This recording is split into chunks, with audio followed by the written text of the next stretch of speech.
Well, now on for a search for the true meaning of Christmas.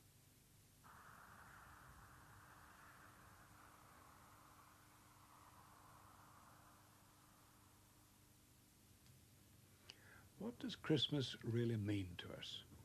So many things have been crowded into it that it's become hard to see what it really means, to find the right words for it, to know where to begin. It's about birth. It's the birthday of one whom we all can call our brother, whoever or whatever we are, of a baby whose mother is in a strange way the mother of us all. But how? It has long seemed to me that this is where we need the help of poets, those who have the great gift of finding the right words to express and enable us to experience the deepest, fullest sense of meaning in life. A birthday celebrates new life coming into the world. The poet who comes first to my mind for this is not one who is commonly thought of as a poet at all, though we all probably have read what he wrote without reading it as poetry. He is known to us as the evangelist St. John, and his poem, The Gospel According to St. John. For many centuries, the Christian churches have found nothing finer to read on Christmas Day than the great opening words of this poem. In the beginning was the Word, and the Word was God. The Word took our flesh and lived amongst us. Of his fullness have we all received.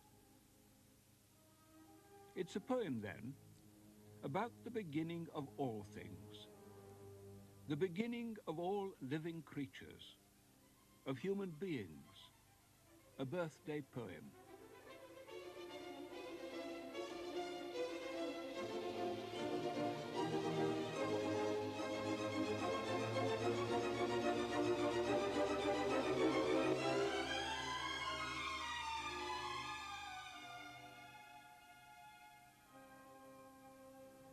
John felt the truth of that so keenly that he wanted to call it our birthday, the birthday of all of us who are the children of God.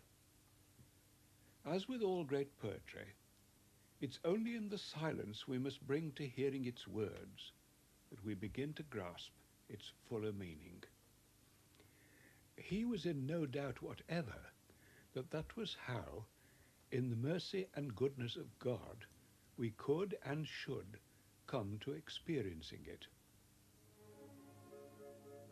Later in John's poem, when that baby had grown to manhood, he reminded readers that Jesus told his friends that what they would experience living as his disciples would be like a woman in her travail, giving birth to new life. He didn't refer to stars or candles or the winter solstice, but he insisted that with this birth, the truest light that could ever shine in the hearts and minds of human beings had dawned upon the earth. Some time ago, I was rereading Boris Pasternak's novel, Dr. Zhivago, and something caught my attention in the way that great literature springs surprises on us. The novelist was not writing specially about Christmas Day, but about the imminent birth of a baby in his story, about the woman and her child. One phrase stood out. At this vital moment, he wrote, the man's part is as irrelevant as if he had never had anything to do with it, as though the whole thing were gratuitous. It was that last word that linked up in my mind with the fuller phrase I had read elsewhere, a splendid gratuitousness. The word gratuitous means something freely given, something we can't buy or earn or bargain for, but must receive quite simply as a gift, free and unmerited. What matters is that we should receive it as such and truly experience it as a gift. Edwin Muir put it this way: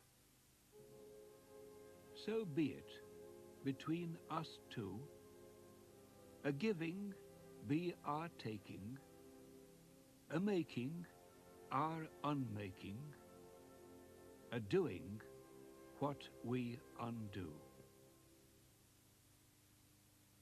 And so we have to set ourselves to see what is being given and learn how to receive it, so that as we do so, it becomes gratuitous to us, a moment of grace.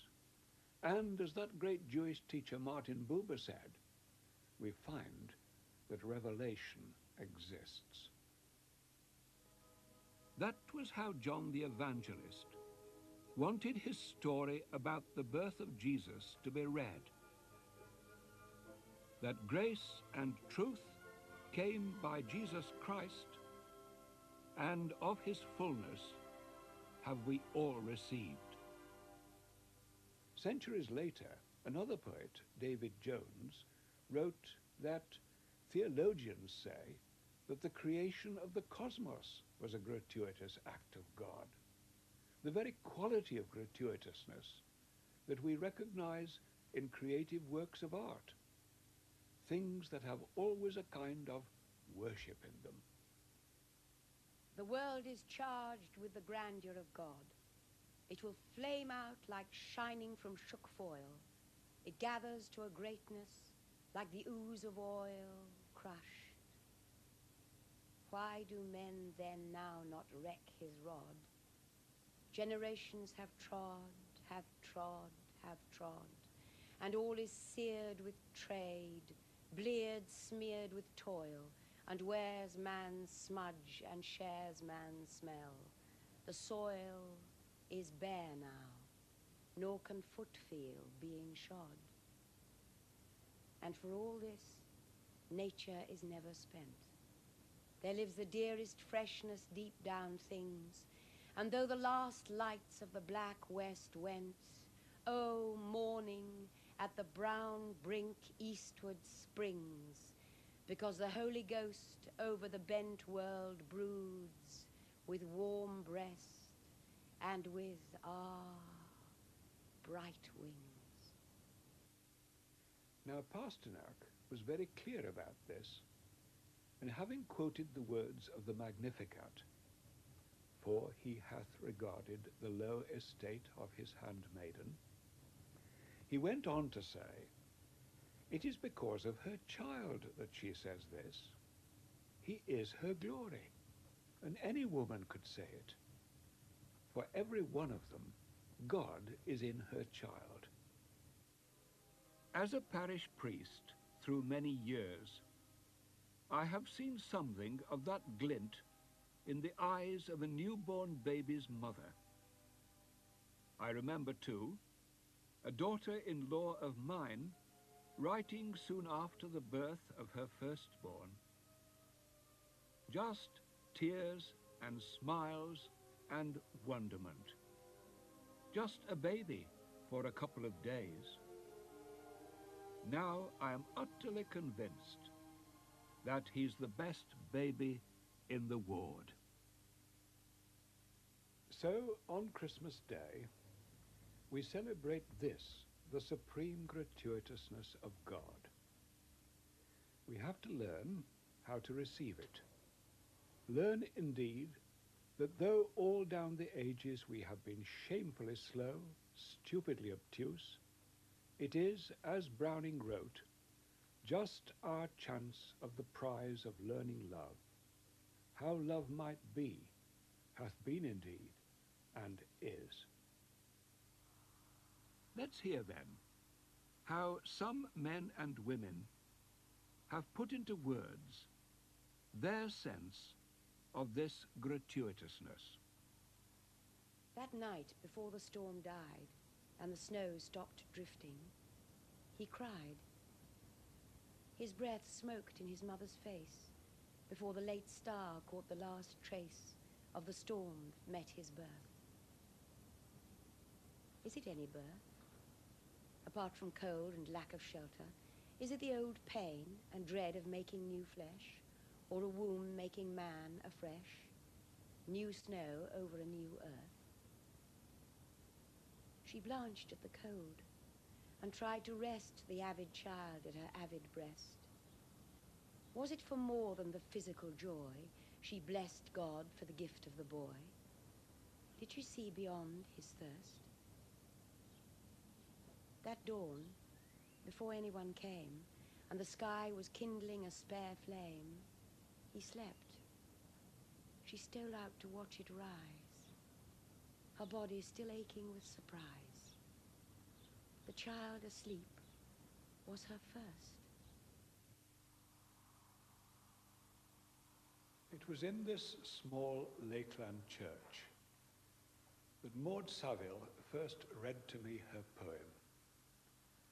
A far cry from the land of Judah, but an authentic cry to set alongside those well-known lines that we associate with Christmas. Yet in thy dark street shineth the everlasting light. The hopes and fears of all the years are met in thee tonight. Or with Jared Manley Hopkins, now burn, new born in the world, double-natured name, the heaven-flung, heart-fleshed, maiden-furled, miracle in Mary aflame. Or with Thackeray, I knew you would come, my dear. I looked up and saw the gold sunshine round your head.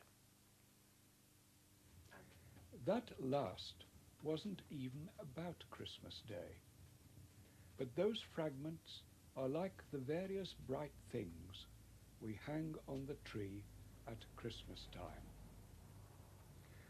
But it is with a poem that harks back across the centuries to that written by John that I want to end. The heart could never speak, but that the word was spoken. We hear the heart break, here with hearts unbroken. Time, teach us the art that breaks and heals the heart. Heart, you would be dumb, but that your word was said in time, and the echoes come thronging from the dead. Time, teach us the art that resurrects the heart. Tongue, you can only say syllables, joy and pain, till time, having its way, makes the word live again. Time, merciful Lord, grant us to learn your word. And the Word was made flesh and dwelt among us. And we beheld his glory, glory as of the only begotten of the Father, full of grace and truth. And of his fullness have we all received. The splendid gratuitousness of God.